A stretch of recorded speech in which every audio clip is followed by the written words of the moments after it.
What is up, fellow enemies of the state? You're coming up on episode 95 of Enemy of the State's Dank Podstash. Can you believe that? Almost to episode 100. You guys make doing this awesome, and got something for you. Episode 100 is going to be a special episode, which I've mentioned before, kind of a montage of all the guests with some insight for everybody, some quick little blurbs of insight. It's going to be fucking sweet.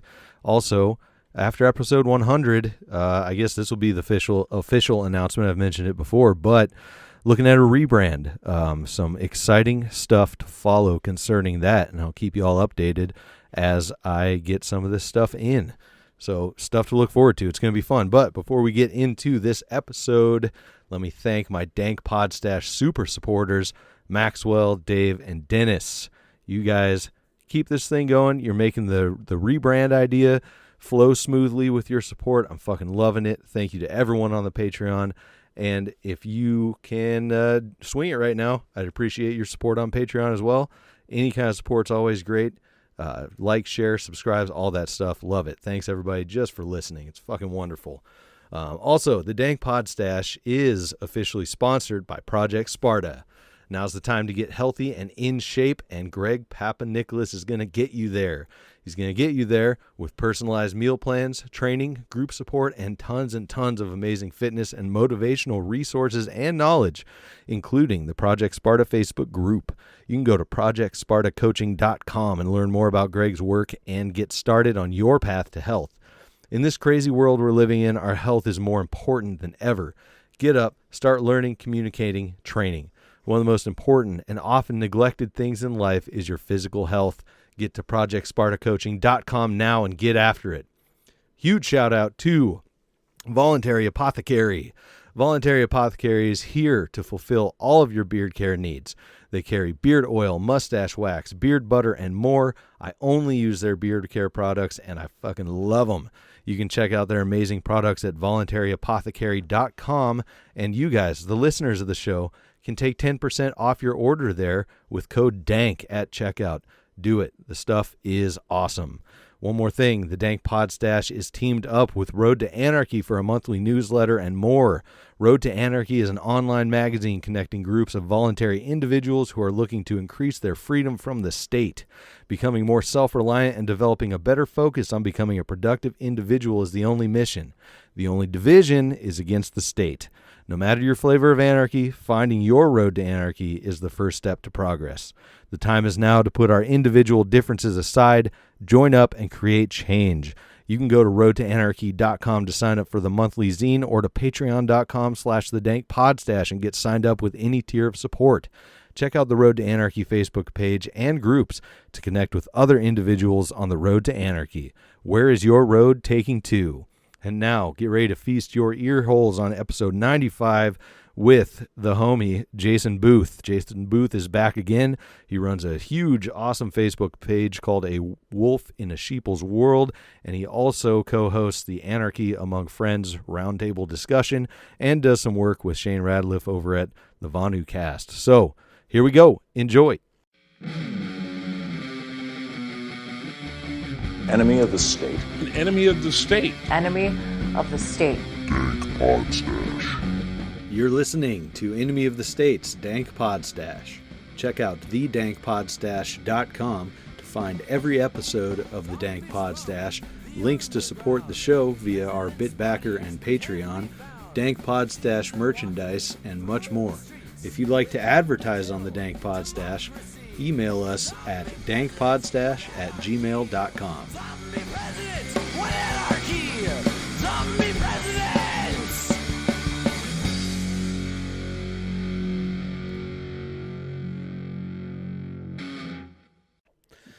Yes, we're back again for another Enemy of the State's Dank Podstash with returning guest Jason Boothe. And Jason has all his patches, and in honor of his patches, his patch savviness, I got my Killdozer patch, and we're both wearing a multicam. So, nice. Twinsies. Hey, multicam is the best cam, right? I think so. I have a hodgepodge Or of different cams. at least that's what I don't know. Cheap cam is best cam. Yeah, it's around here. It's ATAX AU. Ah, So that's what I have in my bag at least. what is ASAT? I like So, that. The all season, all terrain. That shit's pretty cool. yeah, it's just around here we where I'm at in the San Francisco Bay Area. Like, I mean, okay, so that's really urban, but then we're also like in a dry zone. Like, we only average like 12.5 inches of rain a year, Mm-hmm. and that all falls like October to April. So with all the farms and stuff out here, it's just AU works. Yeah. No, it's interesting too. You know, just keeping up with the seasons or finding one that matches all the seasons, because that's similar to Spokane area up here. Like, it's just fucking jungle green almost in the spring, and then it dries out real quick. You got a whole lot of tans. I usually default to coyote. I like coyote a lot, even though it's solid, or lighter camos, because there's always that dead underbrush that you can get into. But it's interesting. It's fun to do. Oh, It's for sure. And men's fashion. coyote is one of those ones that absorbs the darkness, Mm, right? So like if you're kneeling under a tree, right, coyote's going to absorb that darkness a little bit and break up your silhouette. nice. Yeah, So, fucking A. Yeah, dude. So I'm glad to have you back on. Thanks for coming on short notice. I sent you, we were talking about what we were going to talk about. There's a whole lot of shit. I've been just ghosting social media lately because it's fucking disgusting. More so than usual. Way more so than usual, I think. We've people are saying, it's always say that social media fucking sucks, but Jesus, with this year and all the shit going on, there's so much to make it suck. well, I think what a lot of people forget about social media is that there's a lot of bravado that goes into social media because you're protected by the electronic device. Mm-hmm. You're not talking to people face to face, so you get a lot of keyboard warriors, a lot of what I call keyboard balls, Mm. right? It's like beer balls, right? You get a little alcohol in you, you start feeling bigger and stronger. Mm-hmm. Your mouth starts running a little bit. It's the same with the keyboard, right? You get that blue light glow, and you get you have a little bit of anonymity, and you're protected by the distance Yeah. of social media. Like, if you said this shit in person, if you said half this shit in person that people say on social media, like, shoot, shovel, shut up Yeah. at that point in time. Yeah, people So, be getting their asses beat at a minimum. And the other thing too is, God forbid you ever admit that you're wrong, or take anything but a hard black and white stance on something. Like, stop and think about it for a minute. Like, I find myself typing shit. I'm like, whoa, hold on now, hold on. Let's just stop and think for a minute. And I've tried to apply that all the time. I take it slow in everything, but I think that taking a hard line stance and never wanting to be wrong, that you see constantly and prevalently on social media, is bleeding over into just people in general more so than usual. oh, I can agree with that. When it comes to social media, especially when it comes to social media, and this bleeds over into society, and we're seeing a lot of it right now, is a lot of people are I have to predecess this. Like, we live in what I consider to be an instant gratification society, right? Yeah. If you want something, it's literally at your fingertips, right? Instant entertainment, right? With Netflix and Amazon and pornography and food ordering and communication, like instant. Like, right now, we're instantly communicating. Mm-hmm. Right, like there's no phone calls happening. We don't have to play phone tag, nothing like that. So people haven't developed patience, or have lost the ability to develop patience, and not having patience doesn't allow people to help develop character, Right. because you're so used to getting what you want all the time. And then that plays into people's egos, and then a lot of what we're seeing on social media with people afraid to take hardline stances, or afraid to be wrong, especially, or God forbid you say I don't know, Right. or I don't have an opinion on something, right? People eat you up because people are so used to being instantly gratified, right? Instant communication. And then, as we talked about before with the keyboard warrior, the keyboard balls thing, right? People don't have patience, and then they have the bravado, and then they have the ego, and it's just absolutely. it's a shit stew. It's a shit stew, and there's no nuance. It's something I've been thinking over quite a bit. Is when you do put out whatever opinion you have, and let's just take it to the left right, because that's what a lot of shit going down right now is kind of focused around. If you break it all the way down, like the stuff from Garrett Foster to the protests and all that kind of shit, which I'm sure we'll be able to dive into more deeply. But if we're looking at it left right, you put out your opinion, and if it's not in support of one group or another, it's cancel time. It's like, well, you have that opinion, but you're not supporting this entire idea behind this, which I'm not a fan of. Like, let's talk about first the federal agents, owning the commies, as people are saying, but it's really just unidentified federal fucking agents in there snatching up people who nobody knows the fuck if they're communists or not. Unless you're fucking there and you talk to them. But if you come out and say, I don't support that, I believe everyone has the same rights as me, just because I don't like them doesn't mean that I think they should be, taken away in unmarked vans. And they say, well, then you get attacked for not saying, commies aren't people, or vice versa. Yeah. To predecess that, DHF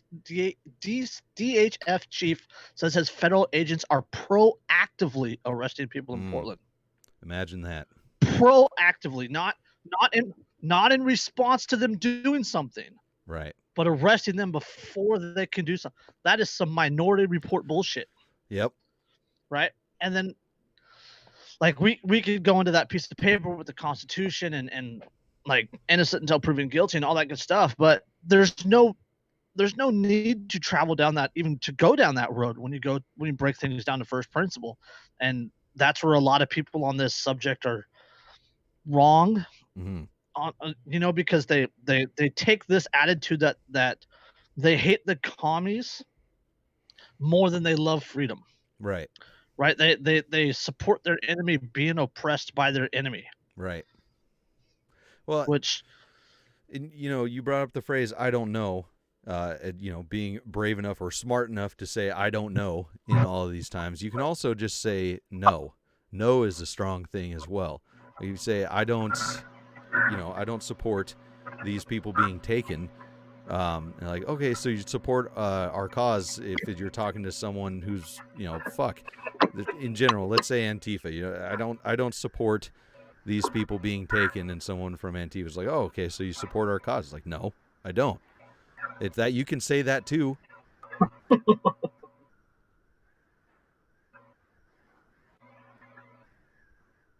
No, I agree. Oh, you still recording?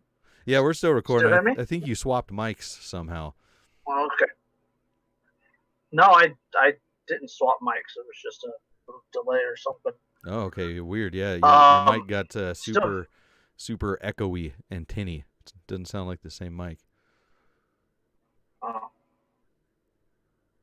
Okay, hold on 1 second. No worries. How about now? No, it still sounds shitty. What the fuck? Wait. No. There you are. I don't You're good. know what happened. You're good now. That was weird. Might be your internet. Okay, I'm good. Yeah. I hope not. Anyway, back on subject. You said it's okay to support people not getting fucked over and also not support their cause. Oh yeah. It's the forest for the trees, right? Or people say you have to accept this entire shit sandwich, right? Well, I don't want the whole shit sandwich. I don't desire that whole shit sandwich, right? Yeah. I don't even necessarily want to take a bite of that shit sandwich, but I'm willing to support like this little corner of that shit sandwich because that shit sandwich isn't actually part of the shit sandwich. Or Sure. I don't know. That was I know what a you're really saying. bad analogy. I got it. Fucking Like, like Ammon Bundy. Ammon Bundy had a really good take on this. God, that guy gets so much hate for being so logically and morally consistent. And like he left the militia movement and all that good stuff over this whole great man boogeyman fallacy. But he actually attended a Black Lives Matter protest this weekend, and people are losing their minds because they're saying, "Oh, you support Black Lives Matter, Black Lives Matter," and he's like, "No, I'm here to protest the police, the oppression."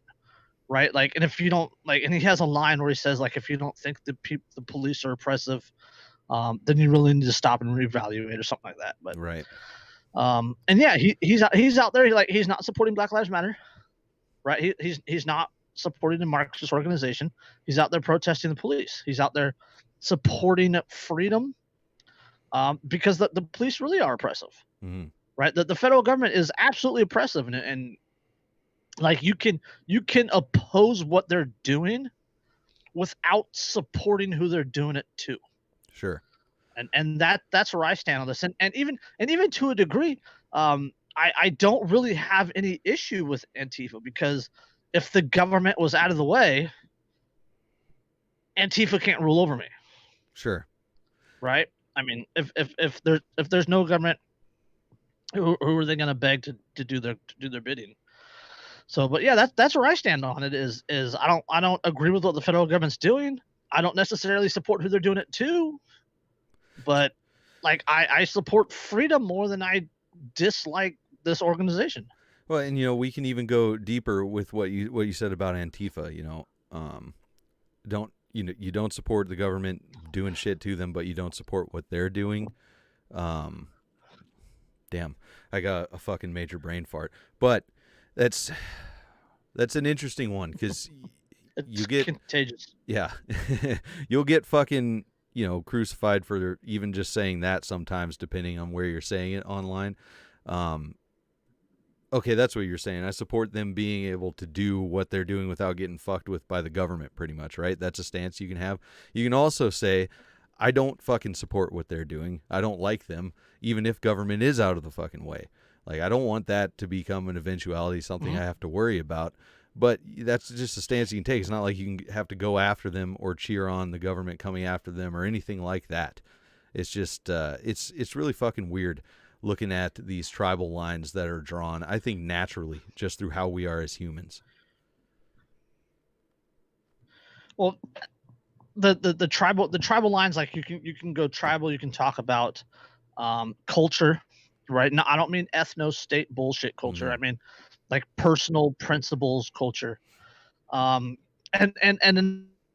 fucking A. It just, people listening, be ready for some quick cuts as we're dealing with issues, but it's all good. But anyways, tribal lines, talking about these tribal cultural lines, whatever you're talking about.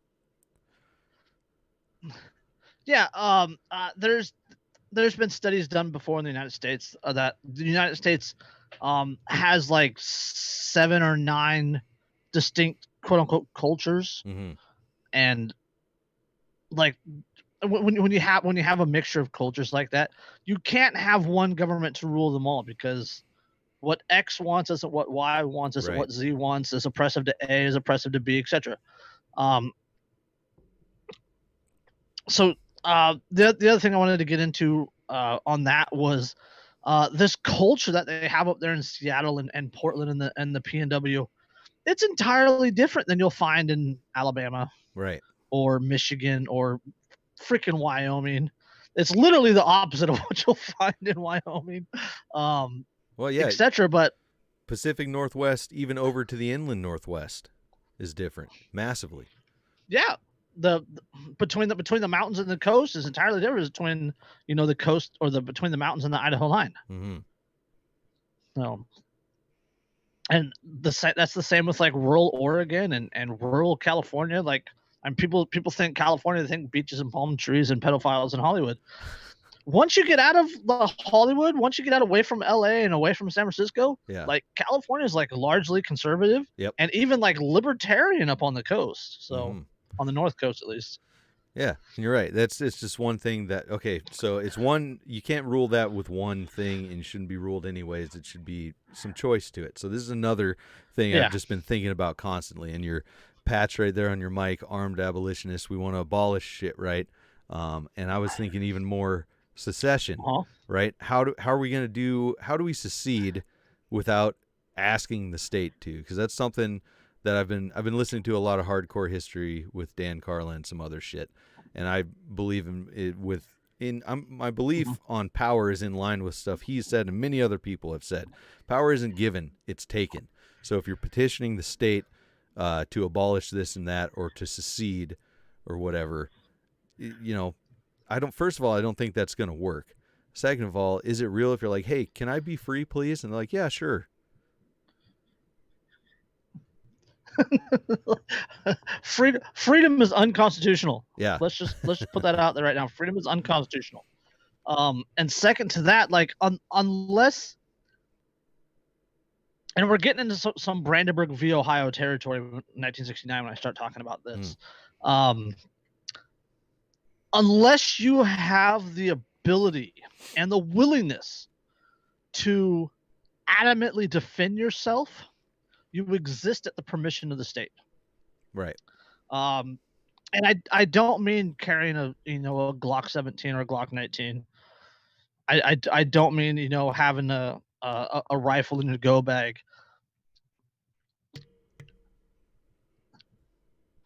You look at the Bundy standoff. Right.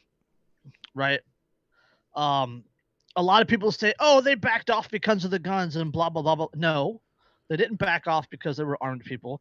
E.J. Parker leaning up on the freeway overpass with his AR between the two Jersey barriers, or his AK between the Jersey barriers. Fantastic photo opportunity, but that's not why the government backed off. The government backed off because of the negative publicity. Right. Those people were able to defend themselves. That's cool, but they wouldn't have stopped the government if the government truly wanted Cliven's cows. Sure. Or just the tax money. Even not, whatever. Yeah, but I guess that's one way of getting the just tax money. Yeah. Fuck BLM. Right. Bureau of Land Management, not Black Lives Matter. Don't cancel me, bro. But like Erwin Strauss in his book How to Start Your Own Country, he talks about it a little bit. And then there was another incident a couple of years ago with one of the seasteading projects. But unless you have all right, let's get down to it.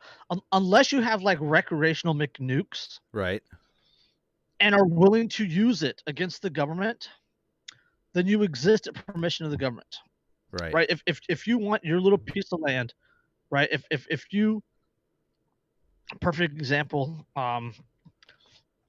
There's the Maur Wildlife Refuge and all these other little places where people are homesteading or trying to take over their own little piece of territory and trying to check out, right? Trying to build their own little intentional communities.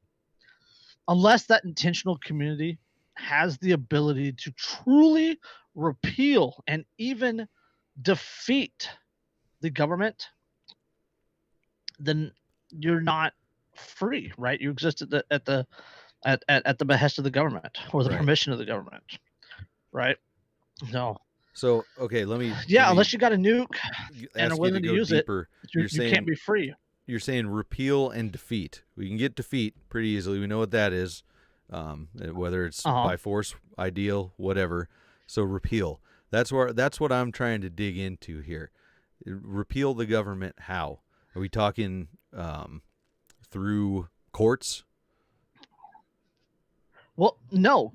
I mean, how are you going to repeal, or how are you going to try and defend yourself from the government using the government? Right. That's the question. Right. Yeah. Like you could, like SCOTUS, Supreme Court of the United States of America, has ruled in favor of gun control several times. Mm-hmm. They've also said that police have no responsibility to or no duty to defend you. but yet they rule against gun control. So you're like, government. We talked about like freedom is unconstitutional. The government will never allow you to truly be free, because the government cannot exist without oppressing you, right? Without stealing from you, without doing all that. So using the courts as a means to freedom is like using cancer to defeat cancer. Okay, so I'm looking, like, I've been trying to think over and over. I'm looking for like a fucking layout of how this would happen, how people would secede. And with the number of people who are actually interested in doing this as anarchists, it's less than the number of people who have died from COVID by a large margin. So we don't have that many. Oh, very much so. We don't have that many fucking anarchists, and we're definitely not all together, and we're not going to be herding these cats into one place because nobody can agree on where to live, and fighting off government agents in order to secure a piece of land and secede from the U.S. So what's next? And Konkin comes to mind, because he said what you said. You can't repeal the government using the government. If you're going to go through those channels, realistically, it's like 10,000 year timeline, following the amount of time it takes to repeal laws through the courts and whatnot. But he also said he doesn't think that statism will necessarily ever go away. His backwards timeline that he uses to illustrate what a free market world would look like, there's still pockets of statism. So the thing that bugs me about going down this path of thinking is it compromising principles? Are you working with statists, whether they just be even libertarians, who are, although the most frustrating of statists because they're so close, are probably the better side of statists? Because yes, there is a ranking system. In my mind, at least, I'm willing to not go black and white on who, if it's statist bad, all statist. I like a lot of libertarians. But anyways, the part that would be compromising, it's like, look, so we got these pockets of statism that will always exist in an ideal world. How do we get together with people like that? Say we get a bunch of fucking libertarians and anarchists together, and we're like, hey, we're going to do our thing, you do your thing, and we'll separate away from this massive federal government, maybe even state government. It's like, how the fuck do we get down this path without getting involved in the shit sandwich like you were talking about earlier?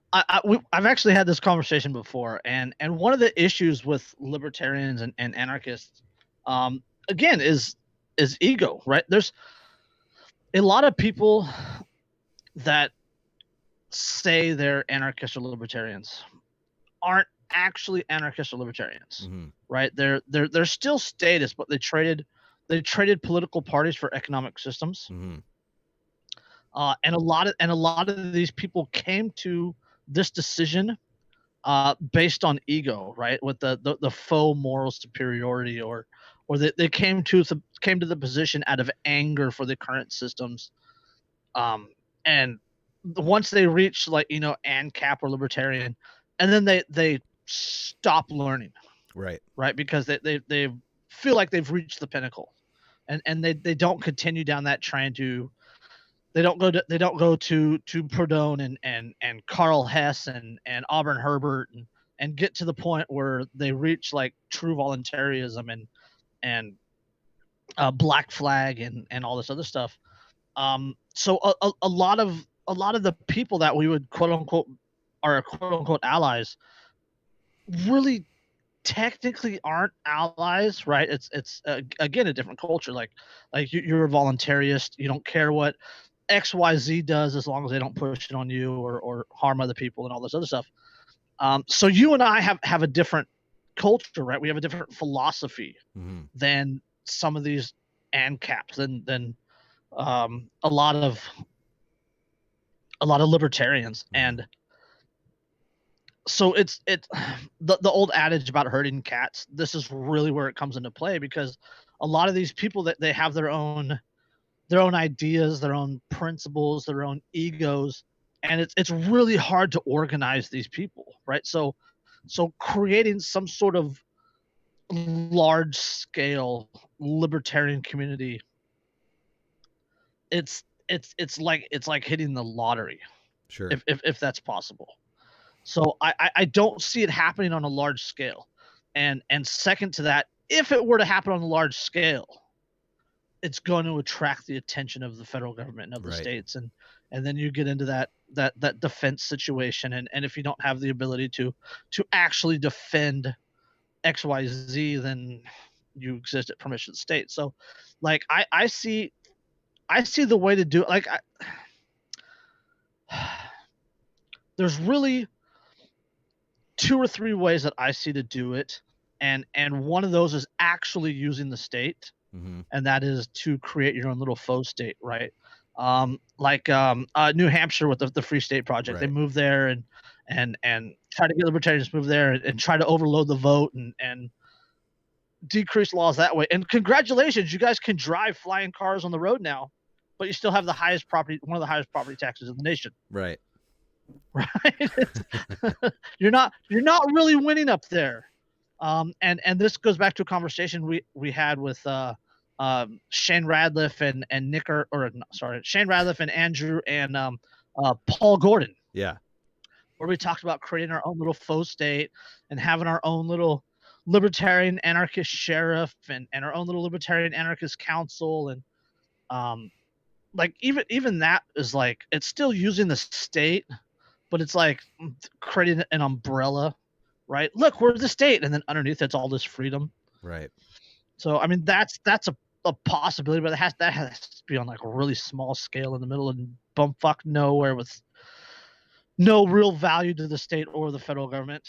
Sure. Well, okay, so and then that's one thing that comes up too, is the problem of saturation. We're talking about herding cats and being everywhere, and you can have this little thing and whatnot. I think the simplest answer to that is to start, instead of trying to herd cats, to start reaching out to people who are receptive to it around you. And just because they don't want to be as hardcore of a fucking I'm the only anarchist as you, work with them. That's a fucking problem. Like, people aren't willing to work with other people to figure it out because they'd rather just call them a fucking statist or something. And I'm sure that's more so online than in real life. But I think that's one thing. The other thing, without going through the state channels, is like homeschooling and legalizing cannabis, or whatever, decriminalizing anyway, like that, things that were not accepted by the state and had to be accepted by the state because so many fucking people kept doing them. And that's the saturation of ideas and people together. Shit, even gay marriage, the people just kept doing it until it's like they're gonna keep doing it, so the government's either gonna let them do it and find a way to tax them, whatever, get them on the system or whatever. But that uphill with that kind of stuff of people thinking it and doing it, I think could be useful. It's just the end point. We don't want the legalization. Y'all are legal anarchists now. Enjoy fucking the salt flats or whatever. Fuck that. Well, yeah, what you're talking about is shifting the Overton window. Right. We moving the window of acceptable opinion, which is why we have a lot of cancel culture now.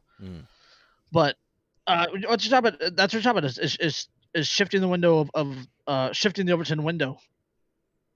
And like I hate to keep harking on the Libertarian Party, but that's what the Libertarian Party has been trying to do since 1971. Right. And they've accomplished nothing for the last 50 years. But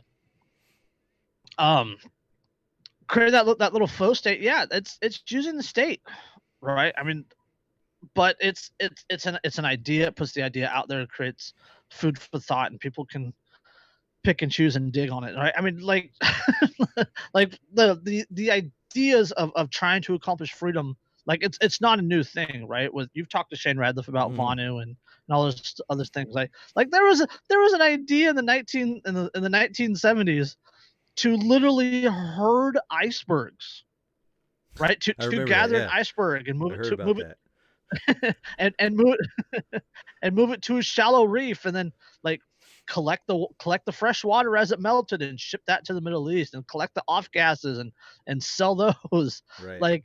Like that was a freedom strategy in the 1970s, and it's no more ridiculous than creating your own faux state or the Free State Project or anything like that. But one of the other ideas is like we talk about going off grid and all this other stuff. Like that's fantastic. That I love the idea of living off the grid and producing your own food and try to isolate yourself from the state in that way, because when you have the more people there are, the more government you have to have. Right. So if you live in a tiny rural area and you live off the grid and you mind your own business, you're not really going to interact with the state. Right. Until it comes time for property taxes. Right. So again, you're not really free because you still exist at the permission of the state, as long as you pay your property taxes and don't dig a pond and don't piss off the BLM and don't plant things that you're not allowed to plant there and don't hunt out of season. Well, even some of that you can get away with. You know, you can get away with out in the middle of fucking nowhere. You know, I could see that around me. But when it comes down to the things that are taking away from their pocketbook, that those property taxes, yeah. Mm-hmm. Yeah, if the state wants to come down on you, they're gonna come down on. They're gonna find something. Right. Right. I mean, we all know the police line about, oh, I smell marijuana in the car. Mm-hmm. Right. If the state wants a reason, they have a reason, and if they don't have a reason, they'll make up a reason. Well, okay. So what I'm thinking then, along the lines of shifting the Overton window, I'm looking at the way that, and when I say I mean anarchists, how we're doing it. It's pretty extreme, and people generally aren't ready for that. The slogan of the show: "Total freedom, no exceptions." Right? You say that to someone, like, "Whoa, hold up, buddy," because they're fucking, they're caught up in it. But what if it was bite-sized chunks, little things? Look at how they did it with weed. It's not just like, yeah, man, you got to fucking smoke weed all day, every day. Your whole life has to be about weed. It's little bits at a time, little piece at a time. Like, hey, I smoke weed. I live next to you. I'm not killing you. I'm not going fucking crazy. Reefer madness is bullshit. Let's talk about that. I think the message is pretty extreme for most people. And I think bite-sized chunks might be better to get the ball rolling more quickly. Mm-hmm. Well, if you're talking about the public eye of anarchism or voluntarism, then yes. Or even public eye of libertarianism, then yes. Like stripping on stage at the National Convention and being out there doing civil disobedience, like dancing at the Jefferson Memorial and those kind of things. Like, sure, cool, yeah, civil disobedience, right? Libertarian, be unique and individual. And then on the flip side, you got people that are conservatives and liberals and are looking at that going, God, these people are crazy. Right. It's one side of the coin or the other. So it's hard to have a public face of libertarianism or anarchism when we're all trying to be individuals, right? We're all trying to achieve individual freedom. Right. And so you can't, because you can't collectivize freedom, you can't really have a public face of an individual movement. Right? I mean, like Democrats and Republicans, like they have a public face, with every 4 years with the run and with the elitist in the group and all this other stuff. Because it's not an individual. So movement. it's easier for people to see Trump or Pelosi or all these other individuals or all these other people and be like, yeah, that's what Democrat is, or that's what Republican is. And then you have libertarian. They did it. The perfect example is they did it with the Boogaloo movement. Mm-hmm. Oh, great! You're gonna get demonetized now because I said the B word. But but with the libertarian movement and the Boogaloo movement, right? They like the Boogaloo movement is largely people that just want to be free. It's largely libertarians, constitutionalists, and anarchists. But they pick like this like tiny little percentage of the Boogaloo movement that are alt-right.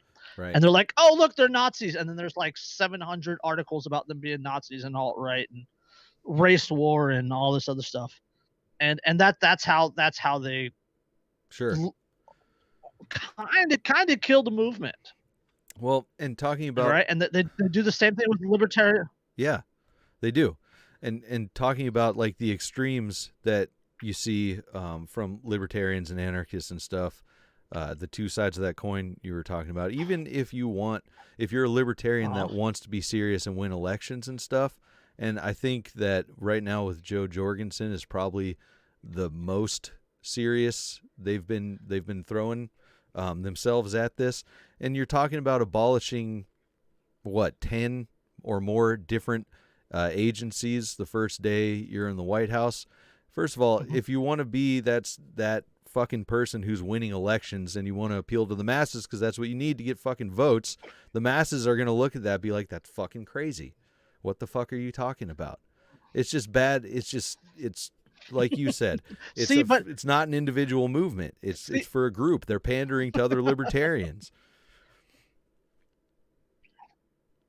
Yeah, but you can't be pragmatic and have libertarian principles. Right. Yeah. Right. So it's a no-win for the libertarian movement either way.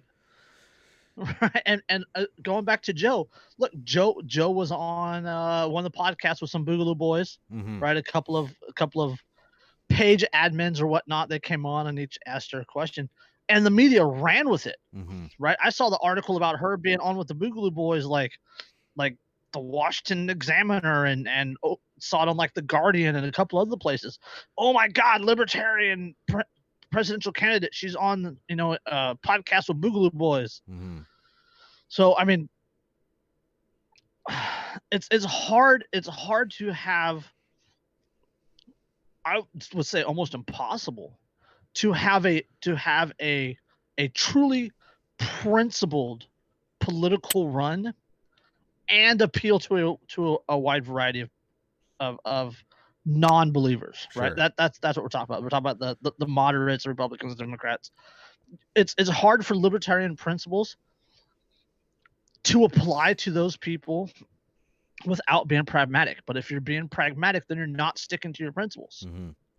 Right. That's where Gary Johnson got in a lot of trouble, right? With the whole bake the cake thing and all this other stuff. Like he was trying to be pragmatic. He was trying to appeal to a larger audience, and he lost his libertarian base because he wasn't being principled.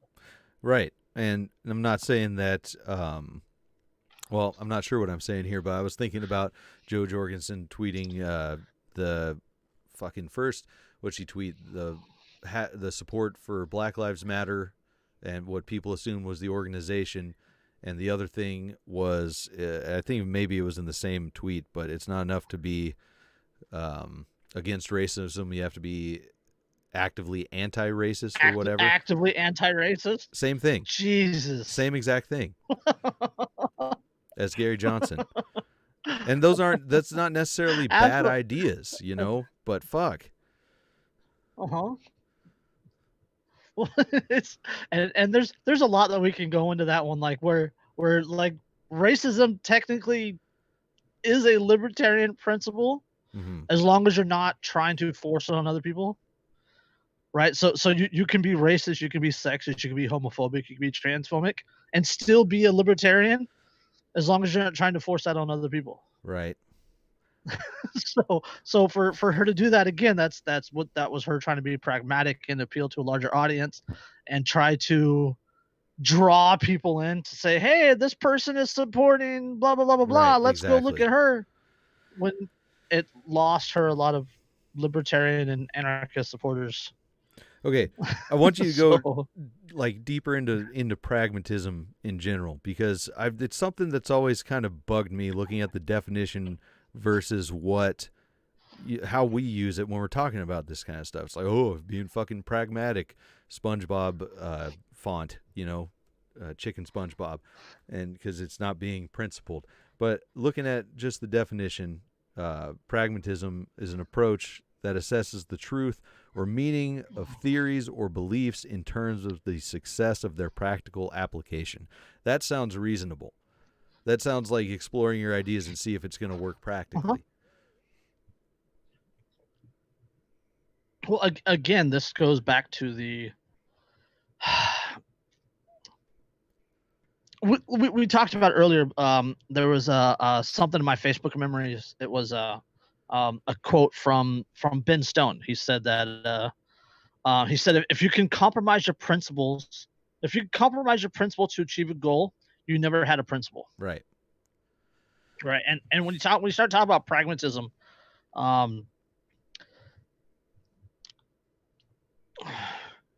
especially when it applies to libertarian and anarchism, like if you hold that taxation is theft and all taxation is immoral, right? Mm-hmm. But then you support a government, right? Even a limited government, right? As a pragmatic solution.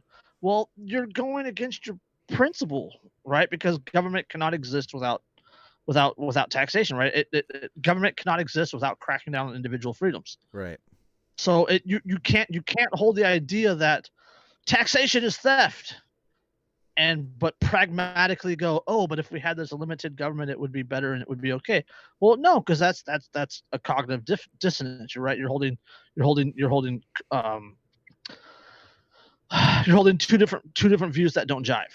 I get that. I'm just not seeing that in the definition of pragmatism. I like the idea of seeing, looking actually at what your fucking idea is and seeing if it's going to work in truth, in practical application. Because that's something, maybe we need to take that word back and just have compromise be the new word, or fucking selling out, whatever you want to call it. When people say they're being pragmatic, it's like, no, you're not being pragmatic, because you're completely shying away from the essence of your idea, from the practical application of your idea, especially if you're saying, if the idea, like you said, is taxation is theft.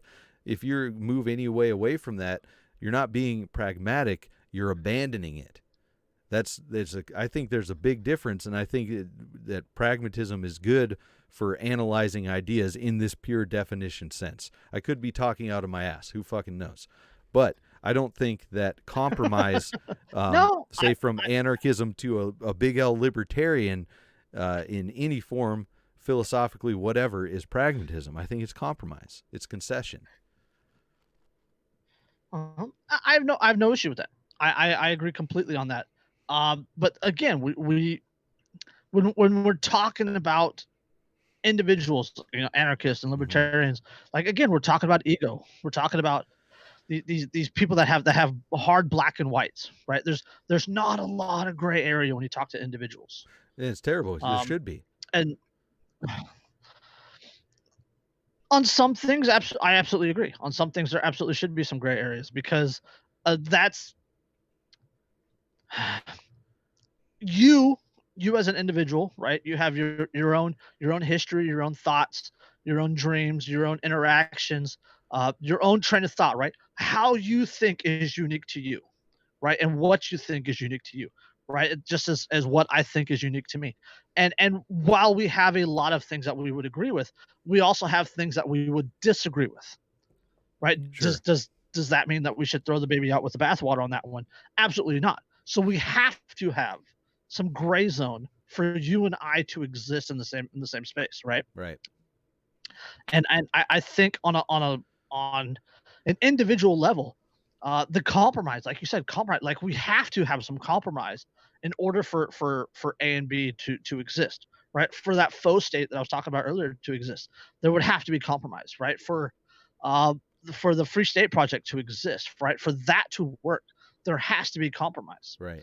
But a lot of these individuals who come with the big egos and the narcissism and the not so libertarian principles, they don't have a lot of gray zone, because they haven't reached that area. They haven't reached that they haven't followed that logical train of thought down to voluntarism and all that good other stuff. Like they've reached what they believe is the pinnacle, and this is this and that and black is black and white is white, and that's exists, right? That's what it is, right? And that's where they get trapped, and that's where a lot of the libertarian and anarchists are.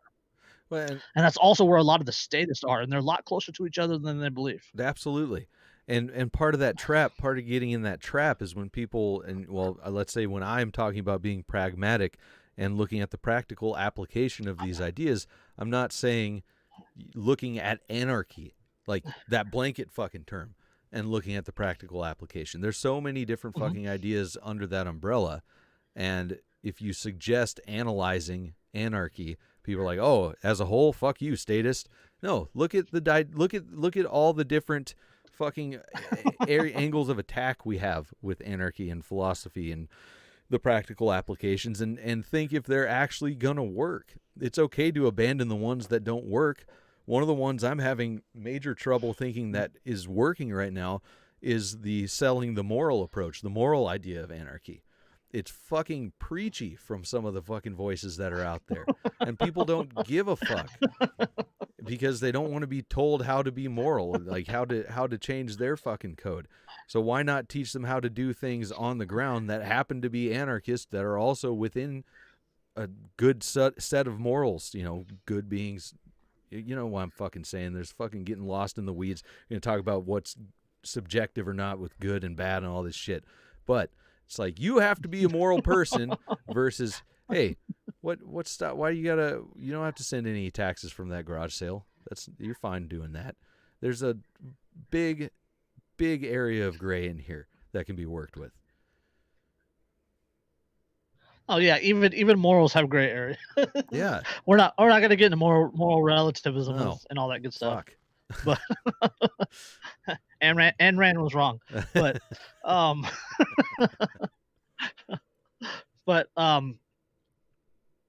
yeah, it's one of those things. Like I keep going back to this ego thing and this instant gratification. I've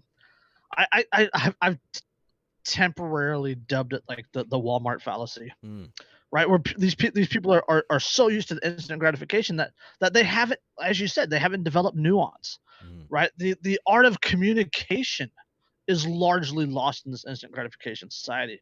And the ability to compromise, right? To be able to talk to people and to actually understand people. That's another big issue we get into is a lot of people communicate with the intention of responding and not the intention of understanding.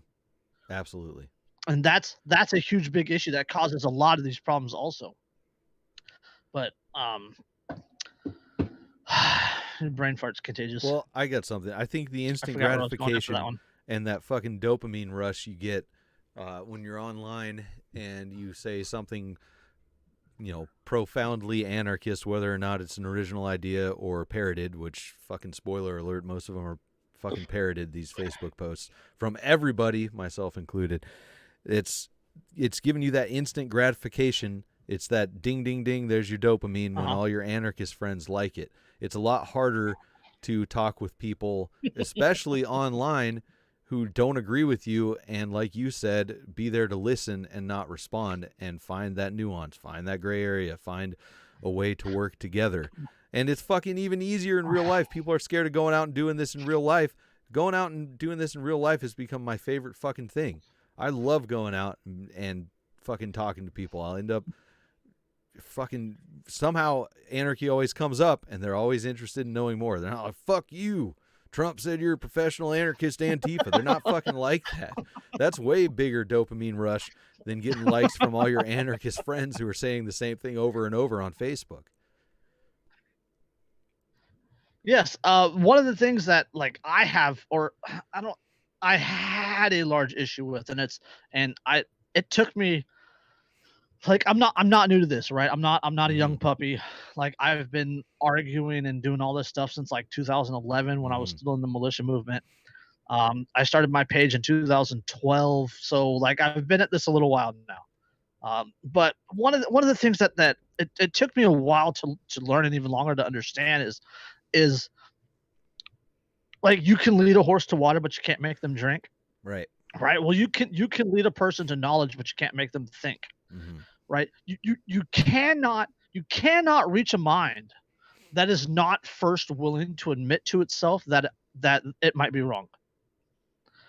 right? Like you can argue all day long and never reach a person, right? You can argue for a year. I've had ongoing conversations on my page on Wolf that have lasted like 3 or 4 years, and you can't reach a person that isn't first willing to open their mind and admit to the possibility that what they first learned or what they quote unquote know might not be right. Sure. Right. Or that they might be misled on something. Right. So you can put all the information in front of somebody, but if the person is not willing to look at that information and process it and mull it around and come to their own conclusion on something, you can't reach them. No. And I think it's a And million times harder via social media. It's absolutely hard on social media because there's no context, right? There's no emotion, there's no passion. It's just it's blue light coming off of an electronic device, right? It's not really personable. Yeah. But you get out there and you get into a bar, right? And you get a beer in their hand and you have a good conversation and you're smiling and you're laughing and you're having you're actually bouncing things back and forth. The people can see you and they can hear you and they can feel your emotion, right? And they can feel your passion for something.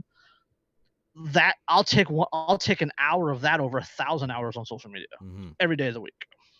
Well, maybe we need to encourage this barstool evangelism for these good ideas more. Yes, big time. That's an interesting thing I heard. It might be, it could be super conspiracy, like tinfoil hat conspiracy. But someone was saying the reason they're cracking down on the bars so hard during this COVID nonsense is because that's where ideas are shared more than just about anywhere else between regular people.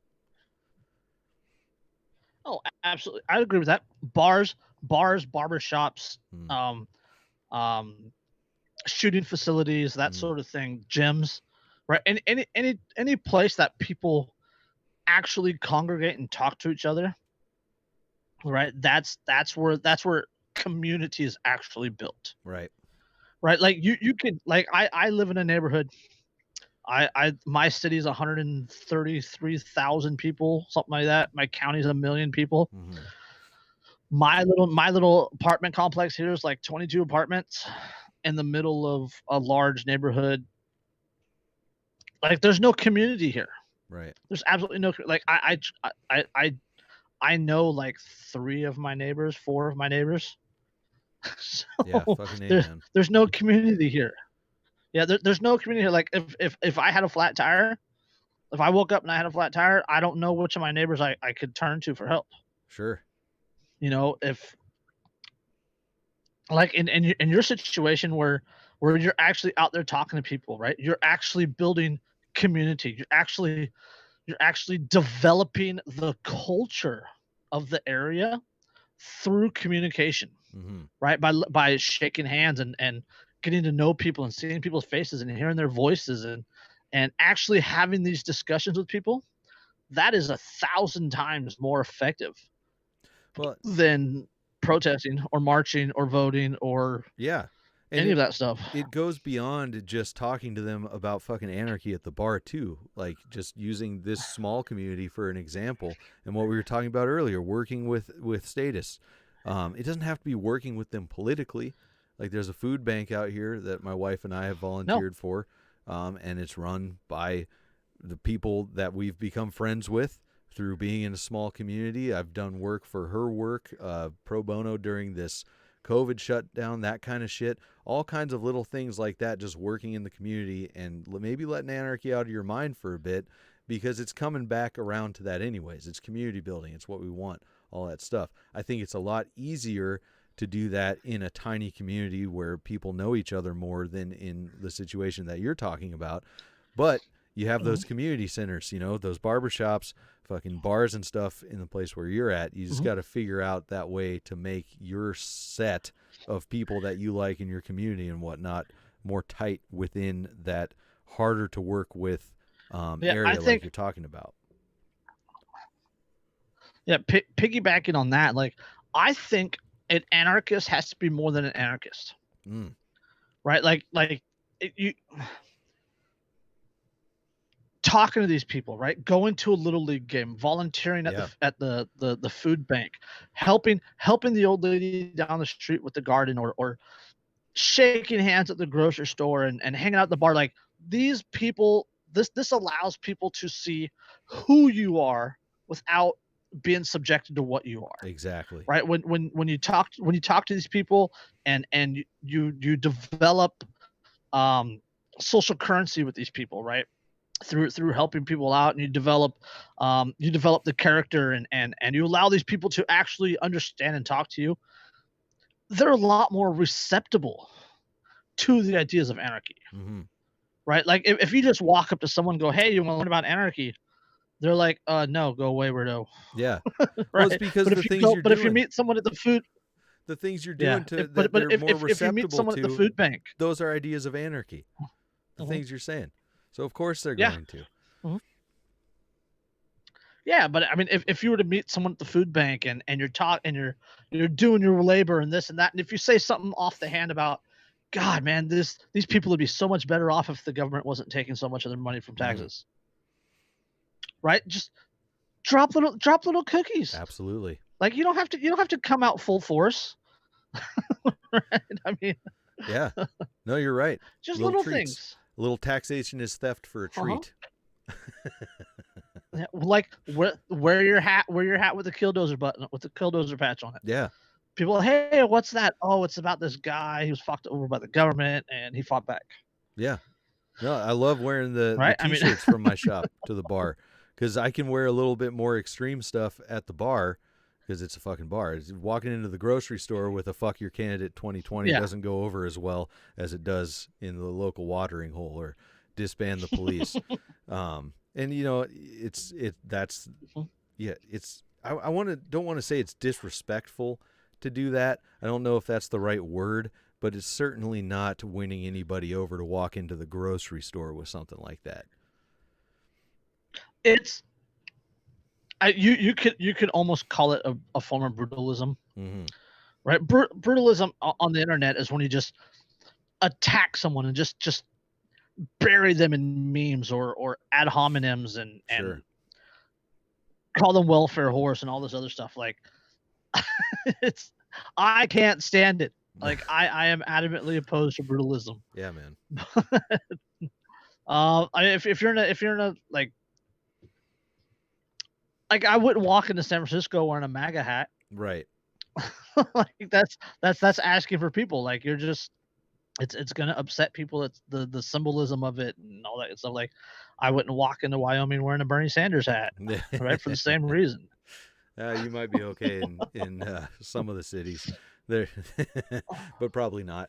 But yeah, speaking of which, you need to get up here to the inland Northwest as well. Oh my God. Okay. Quick story on that Wyoming. Gillette, Wyoming, less than 33,000 people. They have an armored bear cat. They had a contest at the local school, and a little girl won and was allowed to name the bear cat. Oh, geez. Talk about indoctrination. Yeah. What'd she name it? That's Boomer. All right. Well, sorry, sweetie. You just named the thing that's gonna fucking take you out someday. Fuck, that's sad. Oh shit. Yeah, they got it through the 1033 program. Stupid. Oh. We're at that hour.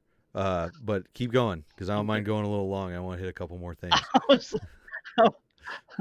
I was just remembering back to that podcast episode with Andrew and Shane and Paul Gordon, and like one of the things that we talked about was creating the faux state, was creating a faux police department and filing for the 1033 program and getting Bearcats and M4s and all that good stuff for our little that's perfect faux sheriff's department. Oh man, that's good. Yeah. That would be fun. Fuck yeah. Paint a big black circle A on the side of it. That's like Agorist Inception That's going deep, man. That's fucking awesome. Homesteading the homesteaders. Yes.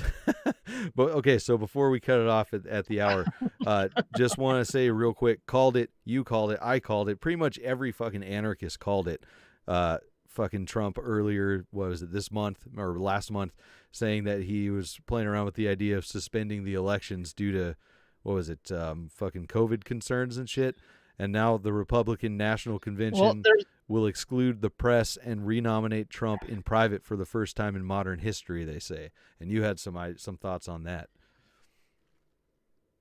Well, my thought is like I haven't heard of a single Republican running against him. Right. Running against Trump, right? So I mean, like first off, there's that, right? And then like I also think that they need to have like a serious come to heart with Trump and try and get him under control, that kind of thing. But I don't know. I don't play politics, so I don't pay that much attention. But either way, if Trump getting renominated between now and the election is going to be bad. After the election, which I still believe Trump's going to get back into office because the economy isn't totally killed yet. And they still need him. They still tinfoil hat. Like I actually have a tinfoil hat right there on my windowsill. I should put it on. But my idea, because this is my tinfoil hat moment, that Trump gets put back into office. Remember, presidents are selected, not elected. So Trump gets put back into office, finishes killing the economy, institutes some socialist programs along the lines of the Cloward-Piven strategy, and then which people are going to accept because it's Trump, right? So those go into effect, and then liberal president comes in after Trump, and that's no more Republicans because they can all point to it and go, "Oh, look, Trump killed the economy, blah blah. Republicans, it's their fault, blah blah blah blah blah." Yep. Right. There's your Cloward-Piven for your flip. You think the election's going to be on time? Oh yeah, absolutely. You think so? They'll find a way. Okay. Interesting. We'll have to see that. I mean, I wouldn't be surprised if it was delayed. Well, I mean, all the mid or the state local ones, right? They were all on time. That's I mean, true. there's a few that were delayed. And there's some like a lot of them went to mail in and things like that. But I mean, like that's the thing. I misspoke because it wasn't COVID concerns. It was voter fraud he was worried about, and the USPS. I guess I could be piggybacking on COVID because if you don't want people going and doing it, it's going to be mail in and stuff. So. Oh, it'll still happen. People like here in California, they were waiting in line for like 8 or 9 hours to vote. God damn! Imagine wasting that much time. What the hell? to vote for someone to oppress you. Jesus. Fucking A. All right, man. Yeah, it'll happen. They'll happen. They need their they need their version of bread and circus. Yeah.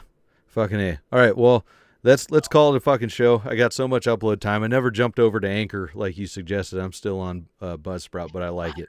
So let's call that a show, and if you got a minute, we'll do the after hours real quick. Oh, absolutely. I'll hang around. Fuck yeah. All right. Well, your video froze on your disgusted with the election face, and I like that. That's a good ender. Hopefully we can get that up for the after hours. But, bro, thanks for coming on short notice. I appreciate it. That was a fucking awesome conversation. You could definitely go for hours and hours. But we'll do more of the in the after hours. So if you're a Dank Podstash Patreon supporter, you'll be able to see that. So check out patreon.com/thedankpodstash. Help me out keeping the show going, making the show better, and possibly rebranding after episode 100. I'm working on some stuff, looking for more outreach outside of the anarchist spheres. So check that stuff out. Thanks again, Jason. Your projects real quick. List off your projects. You find me on a Wolf in a Sheeple's World. That's my main page. Anarchy Among Friends Roundtable Discussion. We're recording episode 100 tonight. Congrats. And I'm on Instagram, Twitter, Float, everywhere else as Jace Boothe, JASBOOTHE. Fucking perfect. All right. Thanks a lot, man. Remember, everybody, total freedom, no exceptions. Enemy of the State's Dank Pod Stash is sponsored by Project Sparta. Go to projectspartacoaching.com to learn more.